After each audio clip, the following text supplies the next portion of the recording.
नमस्कार दोस्तों।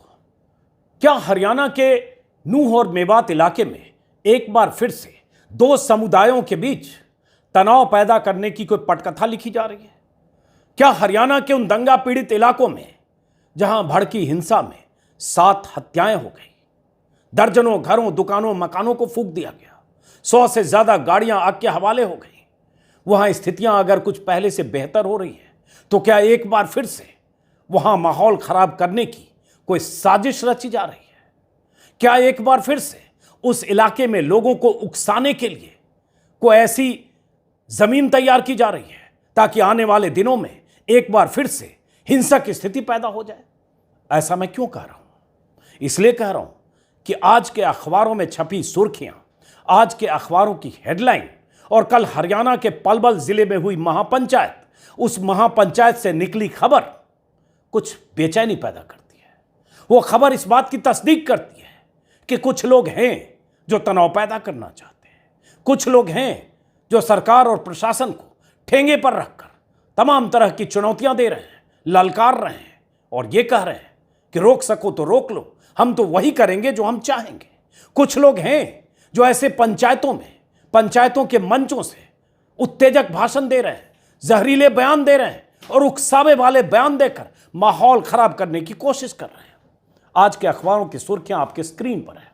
अलग अलग अखबारों में जो कुछ छपा है, अखबारों की हेडलाइन आप गौर से देखिए और उसके बाद बताता हूं कि ऐसा मैं क्यों कह रहा हूं कि हरियाणा के दंगा पीड़ित इलाकों में एक बार फिर से कुछ ऐसी कोशिश हो रही है। अगर अभी स्थितियां सामान्य होने की दिशा में है तो ऐसे सैकड़ों लोग हैं जो चाहते हैं कि वहां तनाव फिर से पैदा हो। कल पलवल में एक महापंचायत हुई थी। महापंचायत अभी 4-6 दिन पहले भी हुई थी गुरुग्राम में। अब नूंह में महापंचायत होनी थी, नूंह पुलिस ने अनुमति नहीं दी तो महापंचायत हुई पलवल में। अनुमति थी 500 लोगों को लाने की, पहुंचे कई गुना ज्यादा लोग। पुलिस ने कुछ शर्तों के साथ महापंचायत की अनुमति दी थी कि कोई हेट स्पीच नहीं होगी, उत्तेजक भाषण नहीं होंगे, हथियार लेकर नहीं आएंगे और सीमित संख्या में लोग आएंगे। लोग भी ज्यादा आए, उत्तेजक भाषण भी हुए, पुलिस ने वीडियो रिकॉर्ड भी किया। लेकिन सब कुछ उसके बाद भी जो उस मंच से कहा गया, जिस मंच पर वीएचपी, बजरंग दल या कट्टर हिंदुत्ववादी संगठनों के लोग थे, कथित तौर पर गोरक्षा करने वाले संगठनों के लोग थे, उन्होंने क्या कहा सुनिए और समझिए कि अगर आप सचेत नहीं रहे तो क्या कुछ हो सकता है। और ये कौन लोग हैं जो चाहते हैं कि तनाव पैदा हो, जो चाहते हैं दो समुदायों के बीच टकराव पैदा हो। उस मंच पर जो महापंचायत हुई कल पलवल में, उस महापंचायत में कुछ बड़े ऐलान हुए। सबसे बड़ा ऐलान तो ये कि उस ब्रजमंडल जलाभिषेक यात्रा को, जो यात्रा अधूरी रह गई थी, जिस यात्रा के दौरान हिंसा हुई, जिस यात्रा पर पत्थरबाजी हुई, जिस यात्रा में गए लोग भी हथियारों के साथ थे, उस यात्रा पर पत्थरबाजी और फायरिंग करने वाले लोग पहाड़ियों पर थे, दोनों तरफ से हिंसा हुई, मरने वाले 7 लोग, उसमें 2 पुलिस वाले भी, एक इमाम भी बाद में, और उसमें बजरंग दल के कोई कार्यकर्ता भी। लेकिन उस हिंसा पर विस्तार से गए बगैर, क्योंकि उस पर बहुत बार बात हो चुकी है, उस हिंसा के बाद 1200 से ज्यादा मकान बुलडोज किए गए, मकान, दुकान, जमीन, जो भी इमारतें, उसको लेकर पंजाब एवं हरियाणा हाईकोर्ट को कहना पड़ा कि कहीं आप एथनिक क्लिंजिंग तो नहीं कर रहे हैं। लेकिन अब जब स्थिति थोड़ी बेहतर हो रही है, तब जो लोग मंच से कह रहे हैं उसको गौर से सुनिए। और ये कौन लोग हैं, इनके मंसूबे क्या हैं, इनका मकसद क्या है, इन्हें इतना हौसला कहां से आता है, इतनी ताकत कहां से आती है? रोक सको तो रोक लो, हम वही करेंगे, वही कहेंगे जो हमें कहना है। अखबारों की खबरों के मुताबिक जितने लोगों को लाने की अनुमति थी, अमर उजाला के मुताबिक 500 की अनुमति थी, 3 गुना से ज्यादा पहुंचे।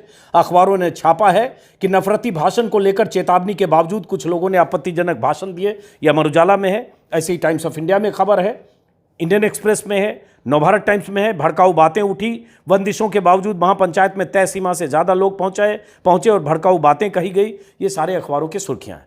लेकिन मैं वो बताता हूं जो कहा गया है, जो इंडियन एक्सप्रेस और अमर उजाला के हवाले से।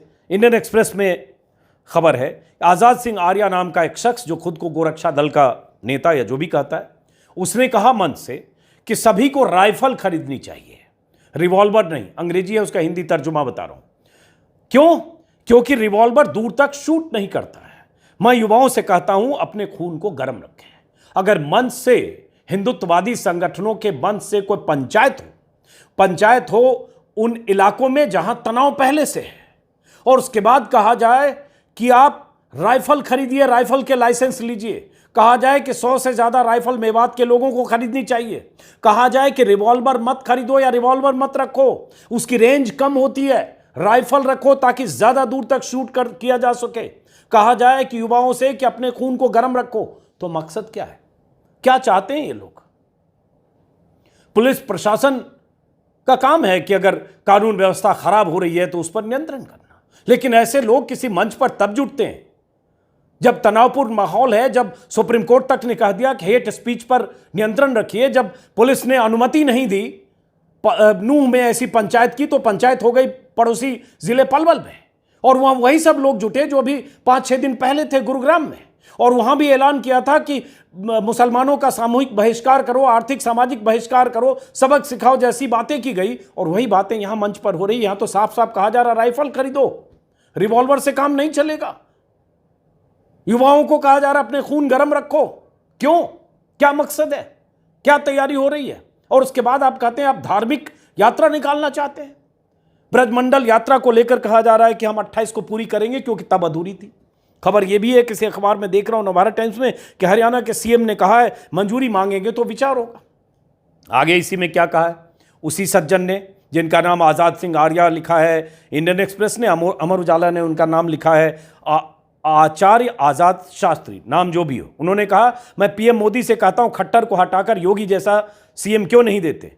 यह भी कहा, और क्या कहा इस आर्या नाम के गोरक्षक ने, आजाद सिंह आर्या नाम के गोरक्षक, कथित गोरक्षक, क्योंकि गोरक्षा के नाम पर इस देश में क्या हो रहा है हम सब जानते हैं। गोरक्षक तो मोनू मानेसर भी है, जिसके हथियारबंद दस्तों पर आरोप हैं हत्या के, अपहरण के और तमाम तरह की गुंडागर्दी के, जुनैद और नासिर के कत्ल के भी आरोप में उनके मोनू मानेसर और उसके लोग शामिल हैं, आरोप हैं उस पर, और वो कई महीने से फरार है, पुलिस उसकी तलाश कर रही है। लेकिन यहां इस मंच से क्या कहा जाता है? इस मंच से कहा गया, इस आजाद सिंह आर्या ने कहा कि मैं उनको सैल्यूट करता हूं जो हिंसा के दौरान शहीद हुए, जो मारे गए लोग, लेकिन मैं उन्हें भी सैल्यूट करता हूं जो नासिर और जुनैद हत्याकांड में जेल में। इंडियन एक्सप्रेस के हवाले से बता रहा हूं, मतलब जिन्होंने नासिर और जुनैद की हत्या में जो शामिल है, जो जेल में, उन्हें भी सैल्यूट किया जा रहा है।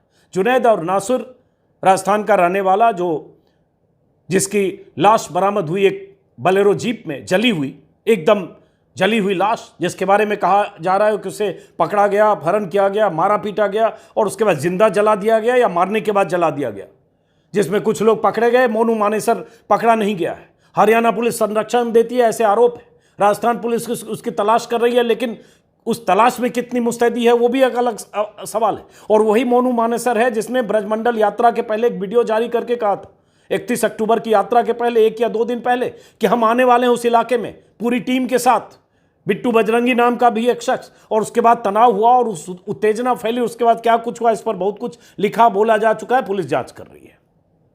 लेकिन यह शख्स कह रहा है मंच से कि जिसने जुनैद और नासिर की हत्या की और उसमें जो जेल में, उन्हें भी सैल्यूट करता हूं। सोचिए क्या करने की कोशिश हो रही है, कैसा तनाव पैदा करने की कोशिश हो रही है। क्यों न माने कि एक हिंसक स्थितियां पैदा की जा रही है। और क्या कुछ कहा गया, बहुत कुछ कहा गया है।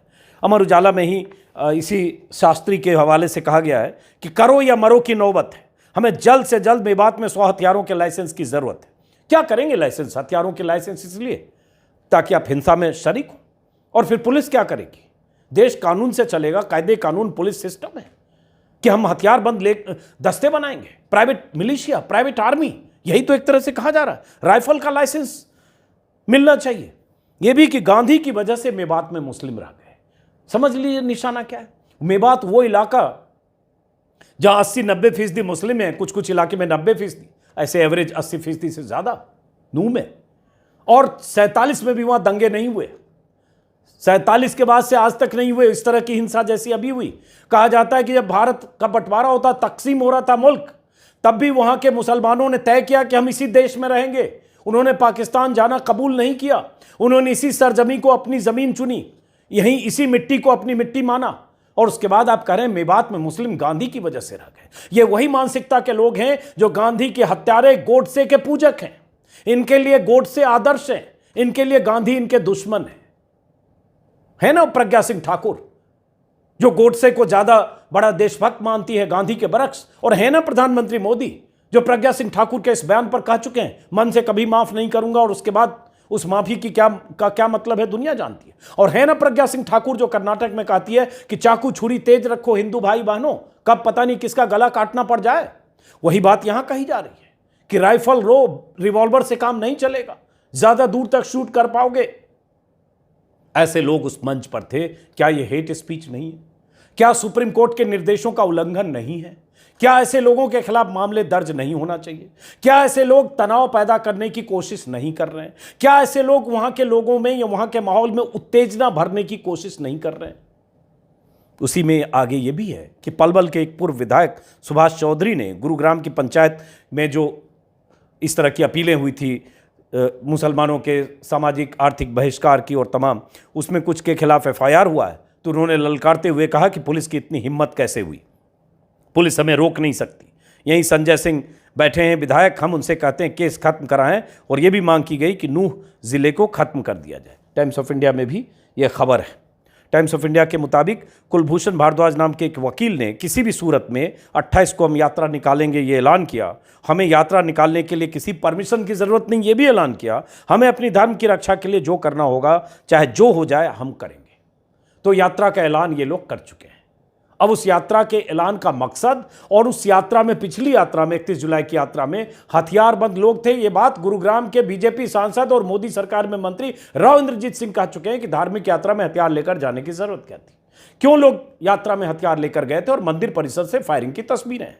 पहाड़ियों पर दंगाई थे, उन्हें पकड़ा जाना चाहिए। दंगाइयों ने जिसने फायरिंग की उन्हें सबको बहुत पकड़े भी गए, उन्हें सख्त से सख्त सजा मिले। लेकिन इधर जो फायरिंग कर रहे थे, तस्वीरें उनकी भी है, और ये बीजेपी के सांसद का कहना है, मैं नहीं कह रहा हूं, तस्वीर तो गवाह है। उसमें यह भी कुल भारद्वाज साहब ने कहा है कि पिछली पंचायतों की तरह कल की पंचायत में भी कि एक धर्म के लोगों का, मतलब और जाहिर है मुसलमानों का, सामाजिक और आर्थिक बहिष्कार भी किया जाए, ऐसी बातें कही जा रही हैं। तो इसका मतलब आप समझिए, खबरें बहुत तरह से जो मैं देख रहा हूं अलग अलग अखबारों में है कि नवभारत टाइम्स में बंदिशों के बावजूद महापंचायत में ज़्यादा लोग पहुंचे। हाँ, एक और ऐलान किया गया है कि जंतर मंतर पर 20 अगस्त को हम महापंचायत करेंगे। जंतर मंतर पर और दिल्ली में, बुराड़ी में, शायद और भी जगह पर महापंचायतें पहले भी हुई है। उन महापंचायतों में नरसंहार, मरने मारने, एक धर्म के लोगों को टारगेट करने के ऐलान हुए हैं। हिंदू राष्ट्र बनाने की शपथ ली गई है। तलवार रखने, हथियार रखने की बातें हो चुकी है। उन महापंचायतों में हेट स्पीच के खिलाफ सुप्रीम कोर्ट में मामला गया।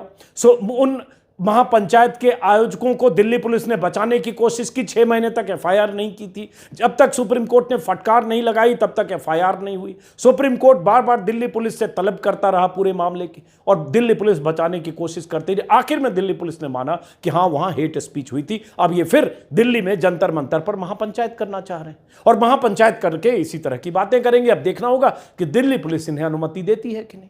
ये कौन लोग हैं, इनका कुलगोत्र क्या है, ये क्या चाहते हैं, क्या समझ में नहीं आता। वीएचपी, बजरंग दल किससे जुड़े हैं, और क्या मतलब है इसका, क्या मकसद है? तनाव पैदा करो, हिंदू मुसलमान के बीच हर समय एक उत्तेजक माहौल बनाए रखो, मरने मारने जैसी बातें करते रहो।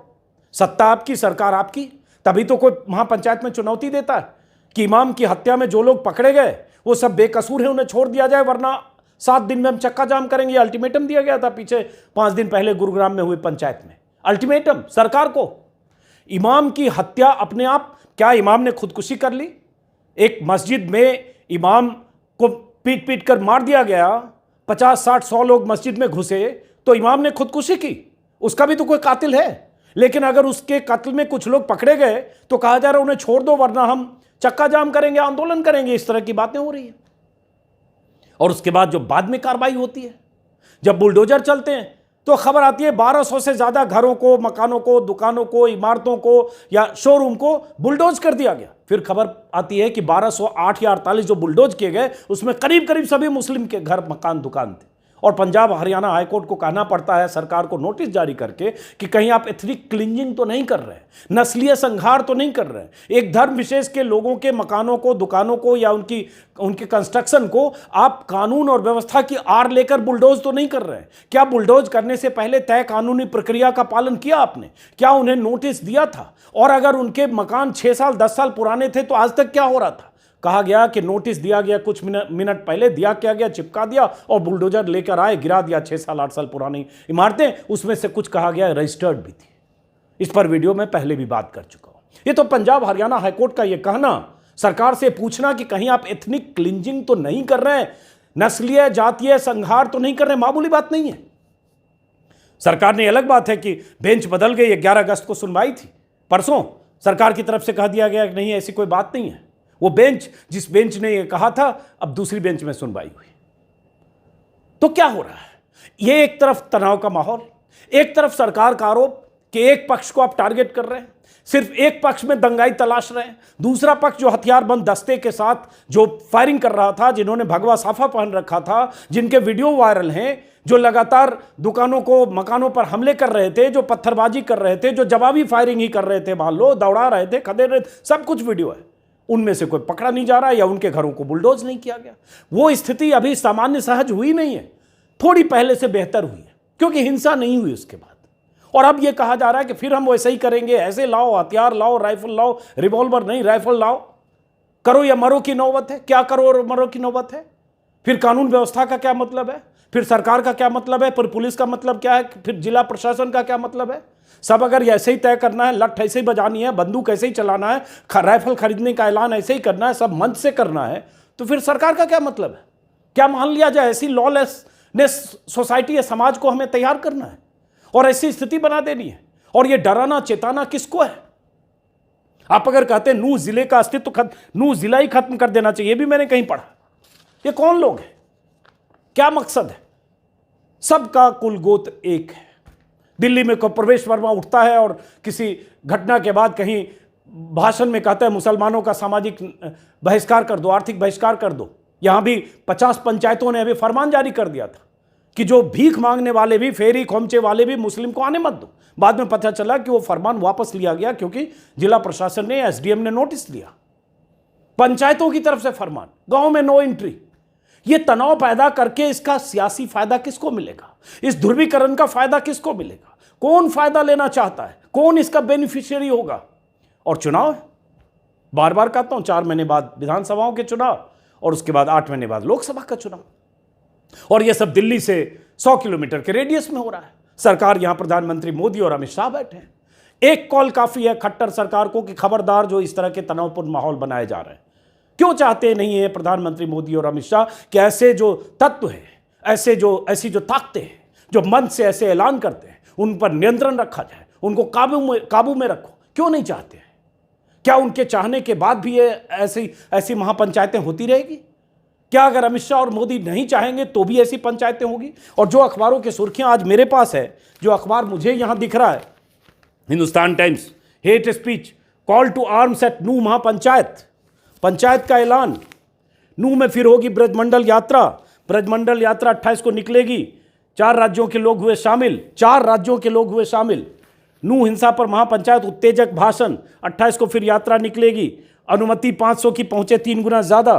Times of India, at Palwal, call for boycott of minorities, अल्पसंख्यकों के बहिष्कार का ऐलान। हर अखबार में ये छपा हुआ है। मोदी जी और अमित शाह के पास भी तो ये सारे अखबार पहुंचते होंगे, उन्हें भी तो पता होगा कि तनाव पैदा करने की कोशिश हो रही है, तो उनकी भी तो ड्यूटी है। सरकार तो उनकी है डबल इंजन। तो डबल इंजन में जो सिंगल इंजन है उसको क्यों नहीं फोन करके कहते खबरदार, ऐसी स्थिति क्यों पैदा हो रही है? क्यों कोई गोरक्षक दल का कोई आदमी आकर कह रहा है हम उसे सलाम करते हैं, उसे सैल्यूट करते हैं, जो जुनैद और नासिर की हत्या में जेल में बंद है? हत्यारों को आप सैल्यूट कर रहे हैं, मतलब आप इंस्टिगेट कर रहे हैं, आप उत्तेजित कर रहे हैं। आप लोगों को कह रहे हैं कि हां करो या मरो, डू और डाई। क्यों डू और डाई? क्या काम है सरकार का?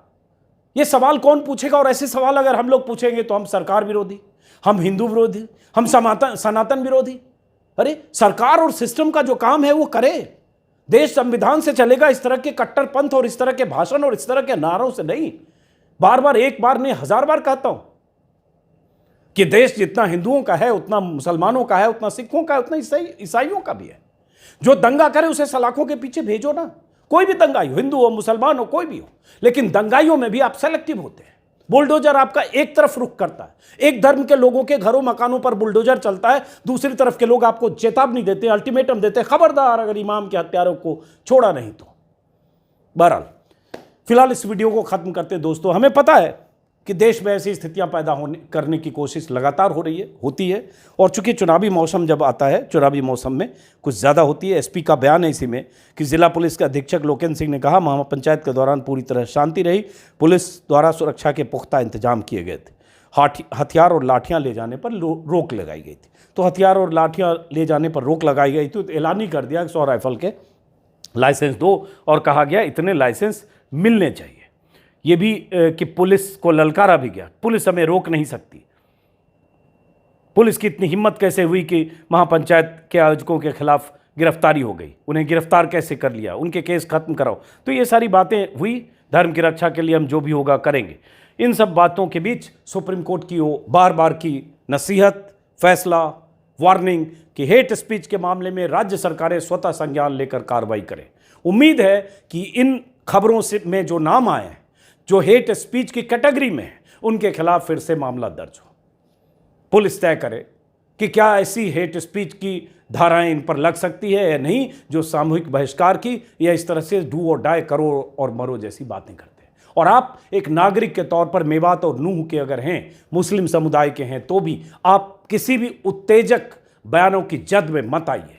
आप ऐसी स्थितियों में अपनी दिल और दिमाग से काम कीजिए। कोशिश हो रही है उत्तेजना फैलाने की, कोशिश हो रही है तनाव भरने की, कोशिश हो रही है कि आपके भीतर ऐसी उत्तेजना भरी जाए कि आप दंगाई बन जाएं, दंगाइयों के उसकी जमात का हिस्सा बन जाए। तो आपको भी खुद पर नियंत्रण करना है, ताकि जब ऐसी स्थिति पैदा हो तो लगे कि हम उस भीड़ का हिस्सा नहीं है, जो भीड़ दंगाइयों की भीड़ हो चुकी है।